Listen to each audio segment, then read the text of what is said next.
یہ 10 منٹ آگے 10 منٹ پیچھے، غروب ہوتے ہی جیسے ہی وہ کہتے ہیں پنجابی میں ہم کہتے ہیں کگو بولیا، نال ہی فٹافٹ پانی پی لینا یا کچھ انتظار کرنا، اسی طرح سحری کا، یہ احکام کیا ہے؟ بسم اللہ الرحمن الرحیم۔ بلا شبہ خان صاحب آپ نے ایک اہم عنوان پر میں سمجھتا ہوں آج کے پروگرام کا انعقاد اور اہتمام کیا ہے۔ اللہ آپ کو جزائے خیر عطا فرمائے۔ فہم دین کے لیے جتنی بھی کوشش ہو جائے وہ کار خیر ہے۔ یقیناً روزہ ہماری ایک اہم ترین عبادت کا نام ہے اور اسلام کے بنیادی 5 ارکان میں سے ایک رکن ہے۔ میں اللہ کا شکر ادا کرتا ہوں کہ ہمارے اس دور میں بھی تمام امت مسلمہ، تمام مکاتب فکر، تمام مسالک وہ اصول دین پر آج بھی اکٹھے ہیں، متحد ہیں، مجتمع ہیں۔ ہمارا اجماع ہے اپنے رویوں کے اعتبار سے بھی، عمل کے لحاظ سے بھی، معنی کے اعتبار سے بھی، کہ ہم سب ارکان دین پر، ارکان اسلام پر اکٹھے ہیں، جن میں ماہ رمضان کے روزوں کی فرضیت اور الحمدللہ اس کا اہتمام اور اس پر عمل پیرا ہونا۔ آپ نے جیسے ابھی ارشاد فرمایا اپنے انٹرو میں کہ اہل سنت کے تمام حصے، وہ اہل حدیث ہوں، وہ اہل سنت بریلوی ہوں، اہل سنت دیوبند ہوں، اور حنفی ہوں، مالکی ہوں، شافعی ہوں، حنبلی ہوں، ہم سب کے سب، اور اسی طرح اہل تشیع، ان کے اندر بھی جو ان کی داخلی شاخیں، وہ سب کے سب ہم اس بات پر اکٹھے ہیں کہ پورے 12 مہینوں میں اللہ نے بحیثیت مسلمان ہمارے اوپر جس مہینے کے روزے فرض کیے ہیں وہ ماہ رمضان ہے۔ آپ دیکھیں اس میں کسی کا کوئی اختلاف نہیں، کوئی یہ نہیں کہتا کہ شوال کے روزے فرض ہیں، رمضان کے نہیں ہیں، ربیع الاول کے روزے فرض ہیں، محرم کے نہیں، سب ہم متحد ہیں اور اکٹھے۔ دوسری بات، اس میں ہم اس بات پر بھی اکٹھے ہیں جو اللہ نے قرآن میں فرمایا کہ حتیٰ یتبین لکم الخیط الابیض من الخیط الاسود من الفجر، کہ فجر تک ہم رات پوری کھا پی سکتے ہیں، وہ کھانا پینا ہمارے لیے حلال ہے۔ اہل کتاب سے ہمارا جو فرق ہے، نبی پاک صلی اللہ علیہ وسلم فرمایا وہ سحری کے کھانے کا ہے۔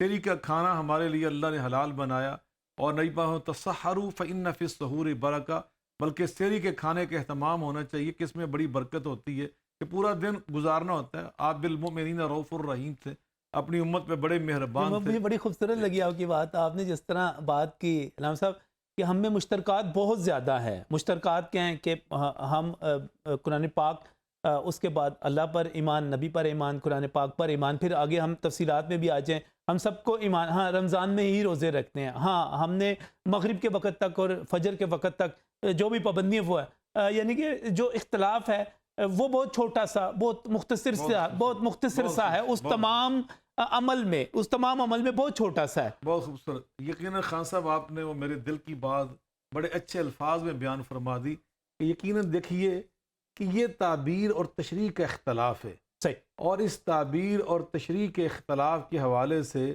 وہ جو لفظ ہے، ایک لفظ فرقہ ہماری اصطلاح میں زیادہ استعمال ہو جاتا ہے، میں ہمیشہ اس سے اختلاف کرتا ہوں، یہ فرقہ نہیں ہے۔ اچھا، ان الذین فرقوا دینہم وکانوا شیعا لست منہم فی شیء، اللہ تعالیٰ فرماتے ہیں میرے محبوب کریم صلی اللہ علیہ وآلہ وسلم جنہوں نے دین کو فرقے بنا دیا، آپ کا ان سے رشتہ ٹوٹ جاتا ہے، یعنی یہ اتنا بڑا گناہ ہے۔ یہ اصل میں ہے مکاتب فکر، یہ مکاتب فرق نہیں ہے، سوچنے کے الگ الگ مکاتب میں طریقے کہ تعبیر اس قرآن پاک کے مقام کی کا معنی یہ ہے، دوسرے کہتے ہیں اس کا معنی یہ ہے، ان کے پاس اپنے دلائل ہیں، ان کے پاس اپنے دلائل ہیں، لغوی اعتبار سے، شرعی اعتبار سے، اصطلاحی اعتبار سے، عرفی اعتبار سے۔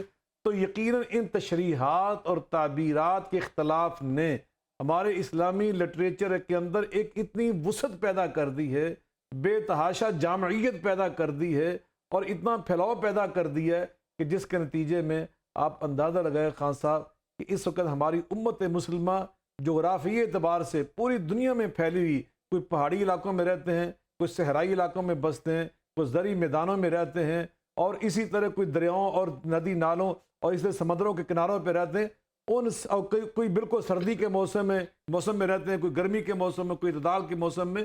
تو ان سب کی جو حقائق زندگی وہ مختلف ہیں، ضروریات زندگی الگ الگ ہیں، لیکن ہمارے اسی فقہی لٹریچر کی وسعت نے ان سب کو اسلام کی چھتری کے نیچے جمع کر دیا ہے۔ کہیں بھی کوئی رہتا ہے، کوئی انڈونیشیا میں رہتا ہے، اس کی زبان کچھ اور ہے، کوئی سعودی عرب میں رہتا ہے تو اس کی زبان کچھ اور ہے، کوئی پاکستان میں رہتا ہے اس کی زبان کچھ اور ہے، لیکن ہم سب جب رکوع میں جاتے ہیں تو کہتے ہیں سبحان ربی سبحان الاعلیٰ، اللہ، سبحان اللہ، سبحان ربی العظیم، اور پھر ہم کہتے ہیں سبحان ربی الاعلیٰ. ہم یعنی کہ ایک ہی چیز، وہی اتحیات ہے، وہی سارا کچھ ہے.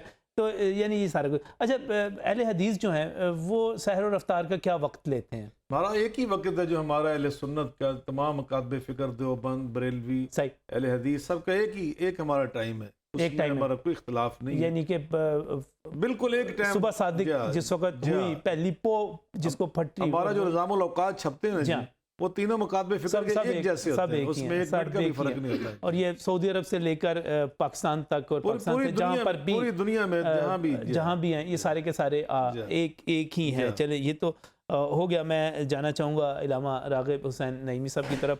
اور راغب صاحب اس وقت یہ تو چیز سامنے آ گئی کہ اگر میں بات کر رہا ہوں، تشریح مانگ رہا ہوں ضیاء اللہ شاہ بخاری صاحب سے، یا میں تشریح مانگوں گا راغب نعیمی صاحب سے، تو مطلب اس کا ایک ہی ہے، بات ایک ہی ہے، اس میں کوئی فرق نہیں ہے. آپ ایک ہی، خاص طور پہ رمضان جب مجھے کنفیوز کرتا ہے کہ یار یہ 10 منٹ پہلے کیوں اور 10 منٹ بعد میں کیوں، یہ جو آپ کہتے ہیں کہ یہ فوری طور پہ کھول لیا جائے روزہ، اور جیسی اذان ہوئی، بلکہ اذان تو اب مولوی صاحبان بھی میرا خیال ہے وہ کھا پی کے تھوڑا سا پانی شانی پی کے تو پھر اس کے بعد وہ کرتے ہیں. کئی جگہوں پہ سائرن کا نظام ہے، کئی جگہوں پہ نہیں ہے، سائرن بجا دیا جاتا ہے. یہ اس طرح کہ فوری ٹائم ہو گیا. احکامات کیا ہیں جس کی تشریح میں آپ یہ کہتے ہیں کہ یہ فوری طور پہ کھول لینا چاہیے؟ بسم اللہ الرحمن الرحیم. نجم بھائی بہت شکریہ آپ کا. بڑا اہم موضوع ہے، اور اس موضوع کو اختیار میں سمجھتا ہوں کہ اس وجہ سے ہم نہیں کریں کہ کوئی امت کے اندر اختلاف یا انتشار ہو، بلکہ یہ انڈرسٹینڈنگ کے لیے ہے، تفہیم کے لیے ہے نا. مطلب اگر اہل سنت کے ہاں اس کا یہ وقت ہے تو کیوں وقت ہے، اور اگر اہل تشیع کے ہاں اس کا یہ وقت ہے تو وہ کس طریقے سے اس سے مراد لیتے ہیں. دیکھیے قرآن کریم میں روزے کو کے اختتام کے لیے اللہ تبارک و تعالیٰ کا حکم ہے اتم الصیام الی اللیل، کہ روزے کو پورا کرو رات تک. صحیح. اچھا اب ہمیں یہاں پہ یہ دیکھنا ہے کہ رات کسے کہتے ہیں. غروب آفتاب کا معنی یہ ہے کہ دن کا اختتام ہو گیا، دن کے چلے جانے کا معنی یہ ہے کہ رات آ گئی، اور دن کے جانے کا اعتبار ہمیشہ غروب آفتاب سے کیا جاتا ہے. اگر ایک آدمی یہ قسم اٹھا لیتا ہے کہ میں غروب آفتاب کے بعد چلوں گا یا رات میں چلوں گا، تو وہ غروب آفتاب کے بعد فوری طور پہ چل پڑتا ہے، تو وہ حانث نہیں ہوگا، اس کی قسم نہیں ٹوٹے گی. نبی کریم صلی اللہ علیہ وآلہ وسلم کی کثیر تعداد میں احادیث مروی ہیں جس میں آپ کے افطاری کا وقت اور اس کے ساتھ ساتھ افطاری جلدی کرنے کے بارے میں احکامات موجود ہیں. لیکن اس سے پہلے میں ایک اور بات عرض کرنا چاہوں گا کہ روزہ تو حسن اختتام تک پہنچ گیا سورج کے غروب ہونے کے ساتھ ہی. یعنی جب سورج غروب ہوا تو ایک مسلمان کا روزہ ختم ہو چکا ہے.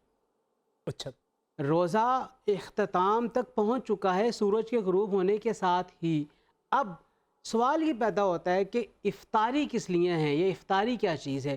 دیکھیے افطاری ہے نبی کریم صلی اللہ علیہ وآلہ وسلم کی سنت، اور یہ سنت بھی سنت موقدہ ہے. تو مسئلہ افطاری کے جلدی یا تاخیر سے کرنے کا ہے، روزے کے اختتام کا مسئلہ نہیں ہے. روزہ تو پورا ہو چکا ہے سورج کے غروب ہونے کے ساتھ ہی. اب سورج غروب ہو گیا، روزہ ختم ہو گیا. اب ختم ہونے کے بعد افطاری کب کریں، جلدی کر لیں دیر سے کر لیں. نبی کریم صلی اللہ علیہ وآلہ وسلم کی احادیث مبارکہ بڑی تفصیل کے ساتھ موجود ہیں.